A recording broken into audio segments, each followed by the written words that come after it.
Vamos a situarnos Para un otra, segundo, porque no sé por qué sigo ahí en las dos cámaras. Ahora sí. vamos a situarnos, decía, en un punto que no nos termina de quedar, que necesitamos creo que aclarar de alguna manera para ver a dónde estamos yendo. Porque la verdad se ha puesto muy espeso todo. Y esto tiene que ver con, creo, con un pensamiento que muchos hemos tenido acerca de el papel que jugaba Donald Trump y cómo Donald Trump ha abandonado su papel eh, y se ha transformado en ser lo que dijo que no iba a ser. Lo interesante de esto, les cuento, y en mi opinión, es entender que lo que uno siempre defiende son ideas y no personas, porque las ideas son estables, las personas cambian, se corrompen, pueden no entender las cosas, pueden ser presionadas, pueden ser, ¿cómo se llama?, sobornadas, pueden pasar infinidad de factores. Entonces no es el problema de yo sigo a este, yo digo que este es bueno o este es malo y lo voy a defender pase lo que pase. Yo tengo estas ideas. Mientras esta persona sostiene estas ideas, me parece bien. Si mañana deja de sostener, pierde mi apoyo. Es tan simple como eso. Tal vez si entenderíamos eso, sería todo más fácil. Y acá aparece algo que es un punto que nos lleva a pensar qué es lo que está pasando a nivel global.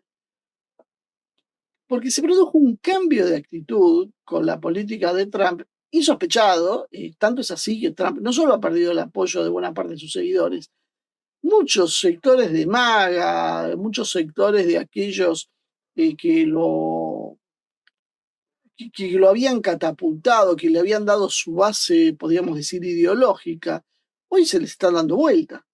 Están todos distanciándose de Trump, porque Trump lo que encarnaba era el no a las guerras en el exterior, el basta de atacar países que no tienen nada que ver. Y Trump lo había hecho en su primera presidencia, más o menos, vamos a decirle, tuvo el ataque de Soleimani, pero no lo entendía como algo que se le había ido fuera de control. Ahora, esto ya es demasiado. Y uno dice, bueno, ¿qué es lo que está pasando? Parece que nos están induciendo a un caos. Sin embargo, hay quienes se preguntan si en realidad no es que no hay un desorden, como aparentemente pasa, un caos en el mundo, sino hay otra cosa. En realidad es una convergencia de presiones sobre varios teatros simultáneos. Es decir, no es que está explotando todo de casualidad. Está todo explotando puntualmente, mecánicamente, cronológicamente, como debería ser. Esto empieza a verse así en Moscú. En Moscú, no todos los sectores, porque vuelvo a insistir, no hay unanimidad en ningún lado. Tal vez en China, en Asia, en Corea del Norte, pero en general en los países occidentales y en Rusia no existe unanimidad de criterios. Hay grupos que piensan una cosa, grupos que piensan otra. En Rusia hay grupos que dicen que hay que hacerse amigo de los occidentales y hay otros grupos que dicen que hay que tirar bombas nucleares en Occidente. Putin hay un equilibrista. Está haciendo equilibrio entre esos grupos. Entonces, en Moscú empieza esta corriente, que es la que trato de interpretar, que es la corriente más dura, que es la que va consiguiendo espacios en función de lo que se va viendo, porque obviamente van ganando espacios los que se endurecen, van perdiendo espacio los que son contemplativos, los que son prooccidentales, los que tratan de justificar lo injustificable. Y esto se traduce entonces, como decíamos, en que Moscú empiezan a leerse como una antesala de una fase más dura. Básicamente es que no son conflictos aislados, sino es una sincronización de distintos frentes que se van produciendo. Este punto crítico ya no pasa por una crisis regional suelta, sino por la acumulación de presiones que pueden derivar en una guerra total no declarada. Recuerden que ahora es muy normal que las guerras no se declaren, ya la declaración de guerra ha pasado a ser una pieza histórica, ya nadie declara la guerra, las guerras se dan o no se dan. Medio Oriente ha funcionado como un disparador sistémico. La guerra con Irán deja de ser un conflicto básicamente regional y pasa a ser un nodo de ruptura del sistema. Si hay uso nuclear, incluso táctico, se puede romper el tabú que desde 1945 no se utilizan armas nucleares y haría desaparecer todas las reglamentaciones que tratan de contener la no proliferación de armas nucleares, porque finalmente, si una nación con armas nucleares puede atacar a una sin armas nucleares y no pasa nada, bueno, ¿cuál es la respuesta lógica de cualquier país, de un tercero? Hay que tener armas nucleares, porque no tener armas nucleares solo te da debilidad. Y no tener armas nucleares no es garantía de que no se va a usar armas nucleares, sino que las van a usar en contra tuyo sin que puedas hacer nada. La respuesta de Irán, si se produce un ataque nuclear, porque esto se está discutiendo, que parezca mentira, en Washington y se discute en Tel Aviv.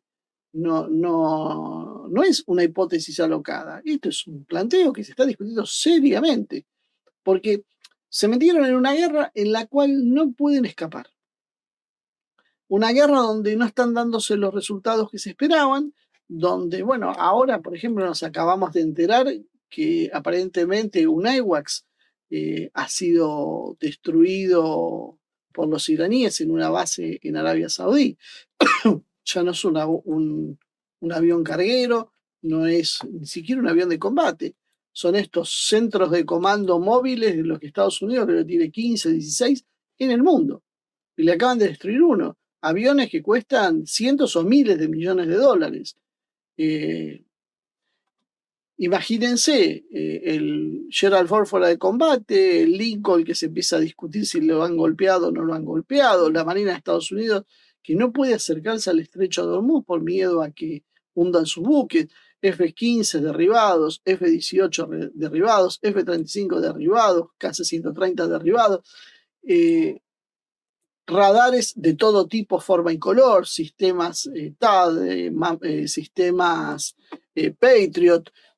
El daño que está sufriendo en Estados Unidos en esta guerra es enorme y no hay salida a la vista. Entonces ahí es donde empieza a entrar la opción nuclear.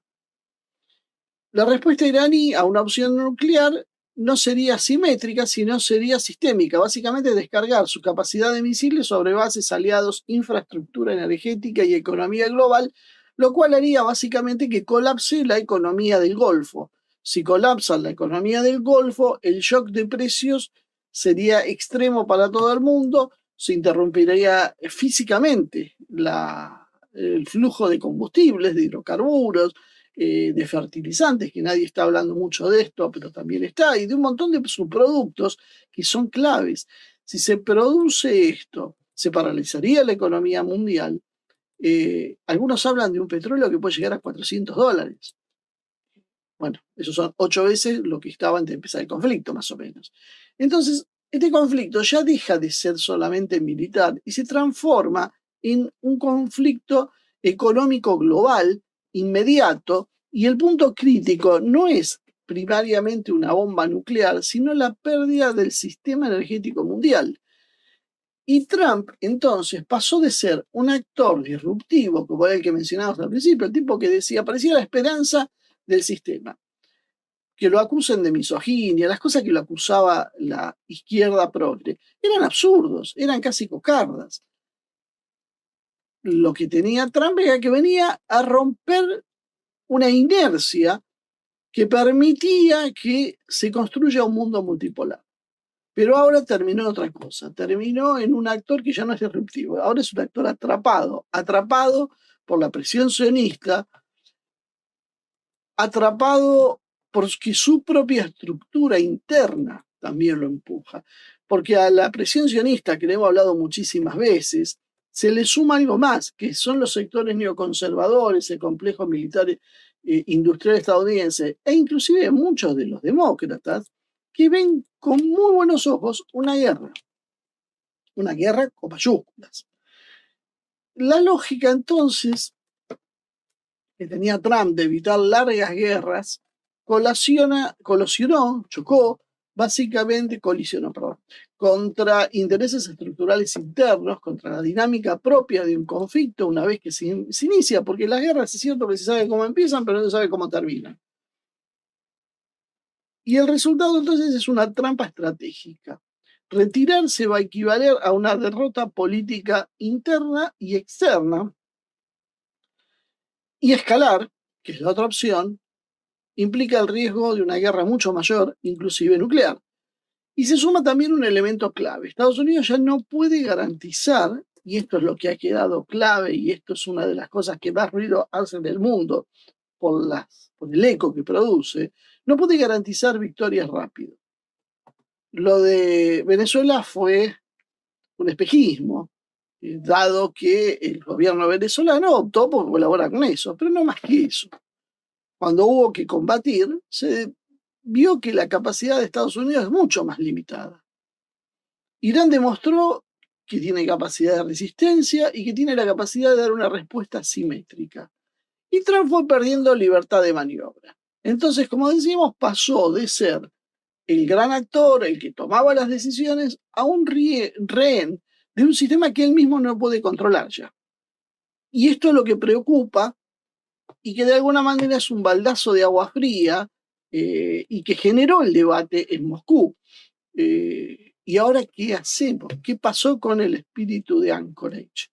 No estábamos negociando, no estábamos sentando principios de acuerdo. Estados Unidos decidió pasar por arriba ahora de todos los principios del derecho internacional, de no respetar la soberanía de nadie, actuar solo y exclusivamente por el uso de la fuerza. ¿Y qué pasó entonces, por decir, con el espíritu de Anchorage?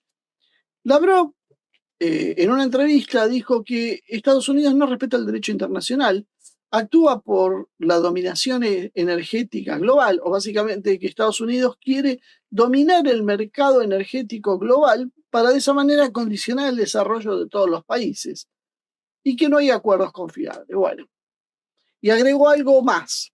Dijo que la estrategia occidental incluye expulsar a Rusia de los mercados energéticos globales y después de hacer eso, penetrar dentro de su economía interna.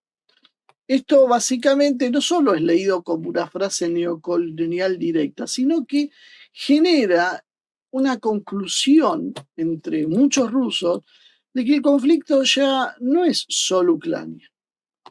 Ya estamos en otra etapa distinta, una etapa superior. Ahora el conflicto es por la supervivencia del Estado ruso como actor soberano. Sí, y hay señales de esto, de que van por mucho más. Se está abriendo un frente en el Báltico que los rusos vienen señalando en soledad y nadie se viene haciendo mucho eco de esto. Los estados bálticos, Letonia, Estonia, Lituania, están permitiendo el uso de su espacio aéreo para los ataques de drones contra el territorio ruso. Hubo más de 100 ataques de drones operados en la zona de San Petersburgo y ahora se registraron impactos en la infraestructura crítica en puertos, en lugares de exportación energética y en luz luga. Esto implica entonces que la OTAN ya está dejando de ser un soporte técnico como era hasta ahora y empieza a transformarse en una plataforma operativa. Entonces, ¿qué es lo que pasa? Se crea así un segundo frente de presión energética, estratégica. Por un lado tenemos en el sur el frente de Medio Oriente de forma indirecta, tenemos abierto el de Ucrania que no se cerró y ahora en el oeste, noroeste, antes podíamos decir oeste, centro, en el oeste noroeste se abre el Báltico en forma directa. Un proceso que además viene desde hace rato desarrollándose, porque acuérdense que no fue casualidad que Estados Unidos haya permitido la entrada de Finlandia, por ejemplo, a la OTAN o de Suecia, porque precisamente lo que apuntaban era a fortalecer la situación en el Ártico y Rusia viene advirtiendo desde ese momento sobre este proceso.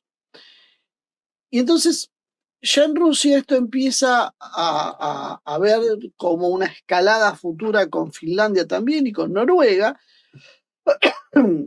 y un riesgo para los puertos, las bases navales y las exportaciones en definitiva de Rusia, porque lo que están intentando es golpear la columna exportadora de hidrocarburos. Algunos dicen que el 40% de la producción petrolera ha sido afectada ya, otros dicen que eso es mentira, esos son datos occidentales. No sabemos cuánto, pero sí sabemos que empieza a verse por primera vez la cadena productiva rusa en algunos aspectos ser afectado. Esto quiere decir que van a dejar a Rusia sin capacidad de respuesta. No, Rusia tiene mucha capacidad de resistencia, se reparan las cuestiones que se han ido dañando y se vuelven a poner en funcionamiento, pero la realidad es que Rusia considera como un atentado a su supervivencia precisamente el ataque a los sectores estratégicos, y entre ellos está el de el mercado y la infraestructura energética. La conclusión es que se está configurando un escenario operación de cerco operacional progresivo, con un bloqueo económico y naval que ya empieza a ser parte del cuadro. Hay una nueva noticia que los británicos han decidido ampliar la zona de intercepción de buques rusos en aguas británicas.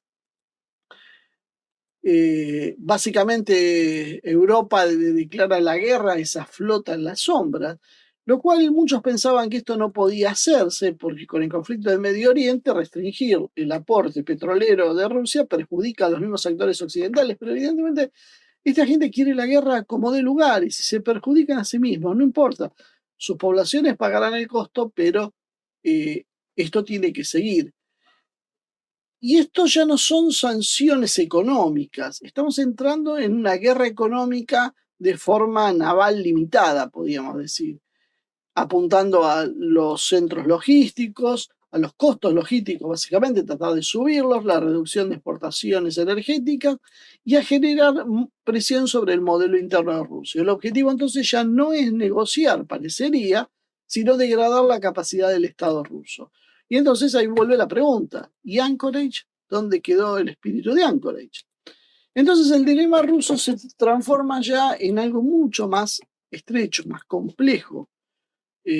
O se escala realmente, porque en Rusia hay mucha crítica de que es como que se está peleando con una mano en la espalda, una mano atada a la espalda. Rusia no está utilizando todas sus capacidades, y no me refiero a las nucleares, me refiero a todas las capacidades que tiene, o se sigue en esa posición que muchos consideran pasiva, que puede terminar con pérdidas de orden estructural.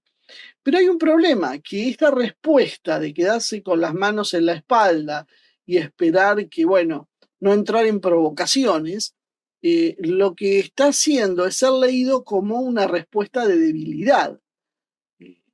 Rusia es débil, entonces como es débil no responde, entonces como no responde nos aprovechamos más. Eso es más o menos la lectura que hay. Entonces se genera eso, una dinámica muy peligrosa donde cada paso de Occidente eleva el umbral sin una respuesta equivalente de Rusia. Y este es el gran debate que hay. La inacción deja de ser entonces algo neutral y pasa a ser estratégicamente perjudicial en el medio de una convergencia de teatros de operaciones hostiles. ¿Qué hace Rusia entonces en esta circunstancia? Responde de la misma manera, empieza a incautar buques extranjeros, hunde buques extranjeros. ¿Qué es lo que pasa? Porque ya hay buques atacados, hay buques confiscados, y muchas veces, y es lo que más irrita a los rusos, por países menores, porque si hasta si lo haría Estados Unidos, muchos rusos comprenden más la situación de sopesar la respuesta, pero que lo hagan países de segunda línea, escudados en esta inacción, es complicado. Y lo curioso de esto, lo llamativo, es que, claro, estas mismas voces habían planteado esto hace un tiempo atrás. Cuando fue el primero de los actos de confiscación, no me acuerdo, creo que fueron los británicos, después fueron otros que hicieron los franceses, ahí surgió el debate y dijeron, si permitimos uno, va a venir otro, y va a venir otro, y va a venir otro, y no nos van a dejar navegar, nos van a bloquear. Bueno, en su momento las respuestas fueron no caer en provocaciones. Eso fue la respuesta de la Cancillería rusa, y es una de las cosas que también está en debate ahora en Rusia. No todos están muy contentos con esa pasividad, como decíamos. Medio Oriente está generando una presión energética global. Ucrania y el Báltico generan una presión militar directa. El frente naval agrega presión económica y la energía aporta presión estructural. Entonces todo empieza a configurar una estrategia de desgaste simultáneo donde el riesgo nuclear empieza a emerger como un producto de la saturación del sistema, no necesariamente como una decisión inicial. Y eso es otra de las cosas que uno tiene que empezar a preguntarse, porque no es la decisión de alguien va a atacar con armas nucleares. Hay un proceso que surge como consecuencia del fracaso de las operaciones convencionales, de la pérdida de control del sistema, de la multiplicidad de frentes. Entonces el riesgo más importante que hay es que nadie sabe dónde está la línea roja real. Entonces el riesgo nuclear no es ideológico en primer término, sino como resultado de la saturación del sistema de decisiones. Gota a gota, en algún momento el vaso se desborda. Es cuestión de tiempo para que se dé. Y esto podríamos traducirlo como que el cuadro estratégico se compone de un Estados Unidos que entra en una guerra que no puede resolver rápido. Trump pierde entonces el control político del proceso. Se lo ve estresado a Trump, se lo ve errático a Trump, se lo ve contradictorio. Rusia entonces paralelamente empieza a percibir un intento de cerco estructural sobre su país, con lo que pasa en el Báltico, con la flota perseguida y con las presiones que van surgiendo en sus fronteras. Europa actúa entonces como una extensión operativa, aunque con tensiones internas. Medio Oriente amplifica todo el nivel sistémico de este problema. ¿Y el resultado cuál es? El resultado entonces es una transición desde conflictos regionales hacia una preconfiguración de una guerra global no declarada. El punto crítico entonces no es quién quiere solo la guerra, sino que se empiezan a dar, y esto es más grave todavía, las condiciones materiales para que la guerra sea cada vez más probable. Es decir, ya no pasa por la voluntad de alguien. Se empiezan a generar las condiciones para que la guerra se dé naturalmente.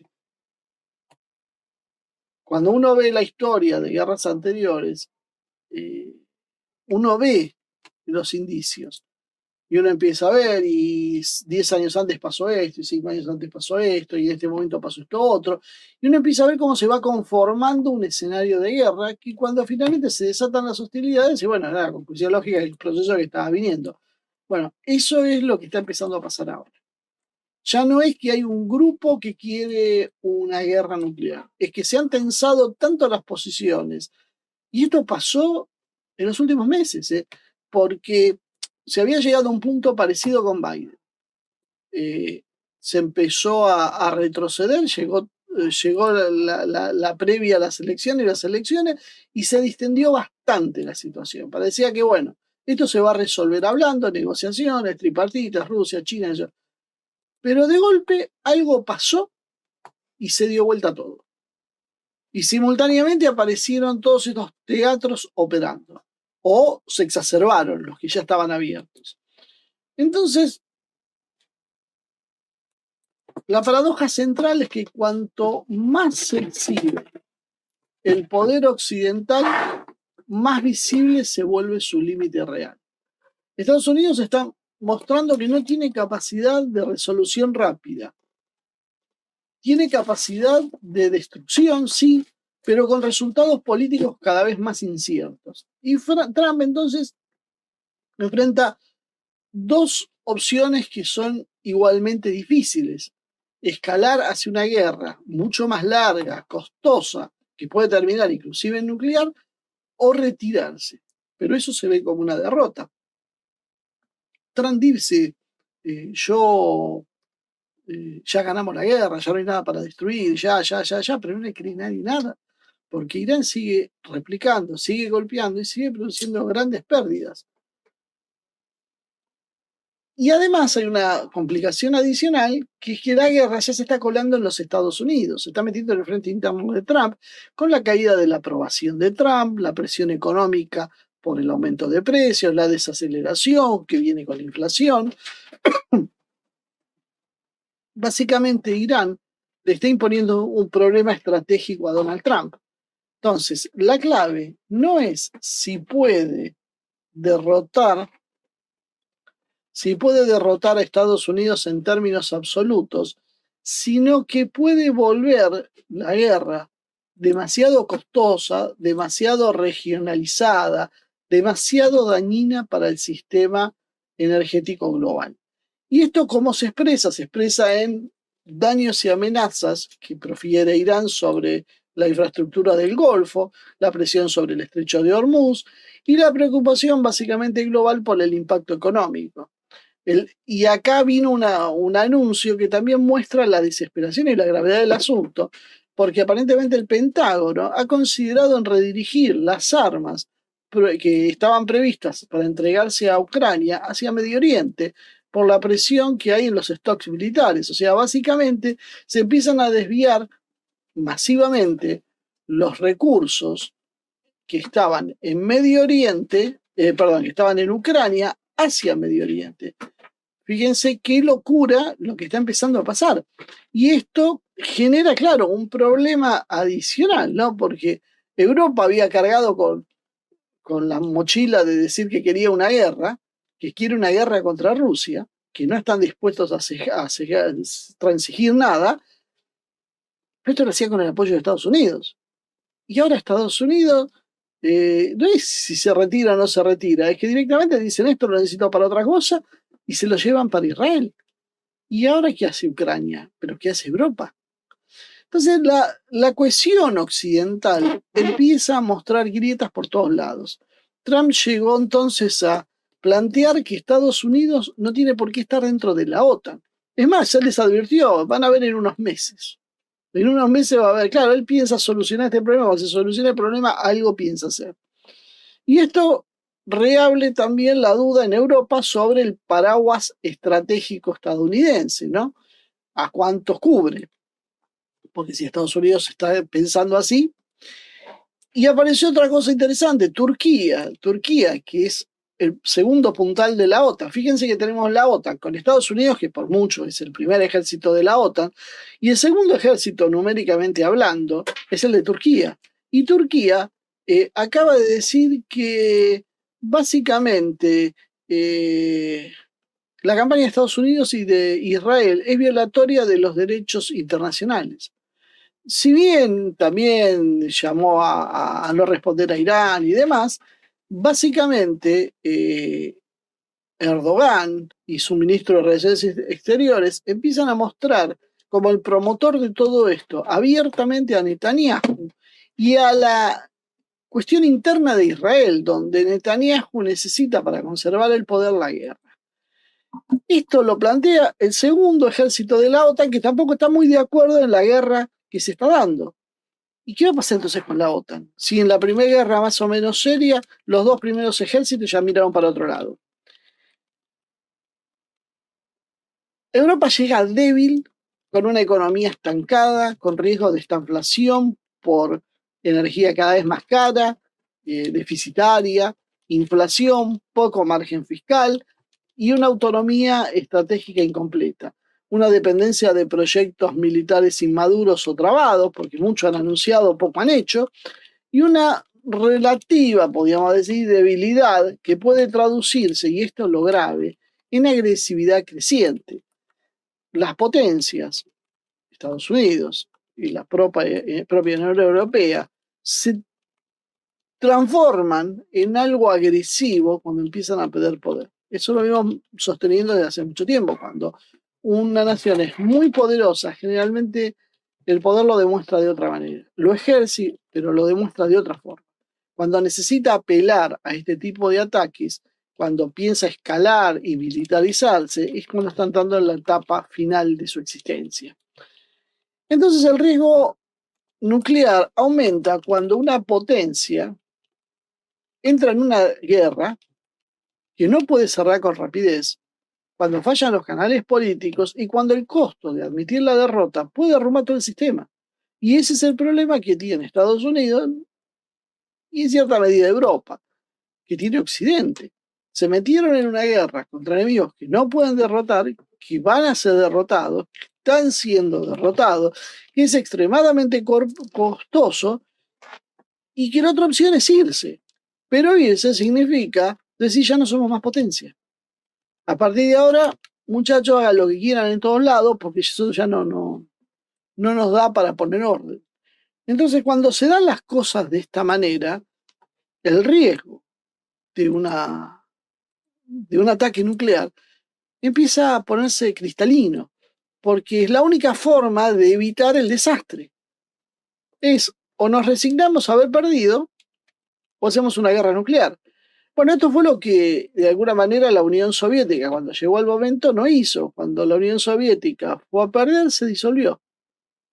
Se disolvió. Podía haber acelerado en un conflicto nuclear. No hay mucha experiencia en el mundo sobre qué hacer, porque las armas nucleares existen desde hace poco tiempo. Y todos los imperios que han caído, cayeron combatiendo, pero no tenían armas nucleares. Entonces un imperio agonizaba y se ponía violento y era derrotado por sus enemigos y ahí terminaba la historia. El problema es que ahora el imperio tiene armas nucleares. Entonces puede llevarse a todos en un último estertor. Y ahí aparece una hipótesis más extrema que se reían de nosotros cuando la planteábamos, pero ahora se están viendo que no era tan descabellada. Hay ciertos sectores que básicamente quieren destruir el mundo para reedificarlo. Hay gente que todos sabemos que existe. Sectores duros, persistentes, que en Washington también son favorables a la escalada y a proyectos de dominación apoyados en la fuerza militar, la superioridad tecnológica y el control energético. Entonces lo que tenemos nosotros es básicamente una situación límite, porque Estados Unidos precisamente está llegando a ese punto. ¿Cómo resolver esta situación? ¿Cómo se retira de un conflicto que está perdiendo? ¿Cómo se retira de un conflicto que ya no puede ganar? Porque en realidad lo único que puede hacer es entrar en una guerra que va a consumir más sus recursos como ha sucedido hasta ahora.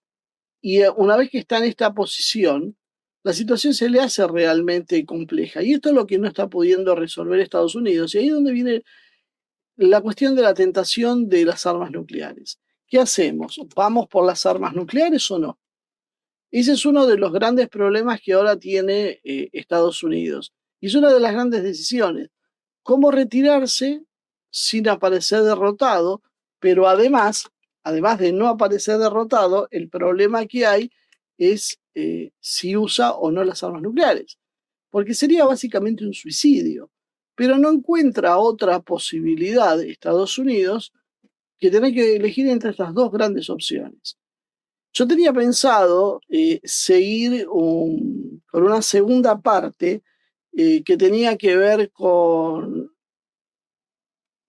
pensar con cómo esto va a ir hacia la Argentina, cómo esto nos va a pegar en nuestra región, no solo en la Argentina, ¿no? Porque dada esta posibilidad tan real de armas nucleares que se usen, uno empieza a preguntarse, bueno, ¿y cómo va a pasar, qué va a pasar con Israel? Israel tiene un plan B. Israel a lo largo de su historia ya inclusive ha hecho evacuaciones regionales. Y la posibilidad de un conflicto en Medio Oriente de esta gravedad que haga inhabitable el lugar puede tranquilamente llevarlo a un éxodo, a una migración. Bueno, hemos hecho un pequeño análisis para darles, lo vamos a hacer mañana por cuestiones de tiempo, así podemos hablar hoy un poco, pero mañana vemos la repercusión, porque si se da este escenario, si está esta guerra, ¿qué va a pasar con el Estado de Israel? ¿Qué va a pasar con ciudadanos? ¿A dónde van a ir? ¿Van a evacuar? ¿Hacia dónde? ¿Qué Estado puede facilitarles? ¿Puede ser receptivo? ¿Puede tener simpatías políticas? ¿Puede tener tierras? ¿Puede tener capacidades? ¿Puede tener una población que está en otra y que no tiene la suficiente capacidad como para detener un proceso así? Bueno, se imaginan cuáles son los estados que puede pasar esto. Así que bueno, eso entonces lo hablamos mañana, igual y si te parece, porque eso me llevaría otros 40 minutos más.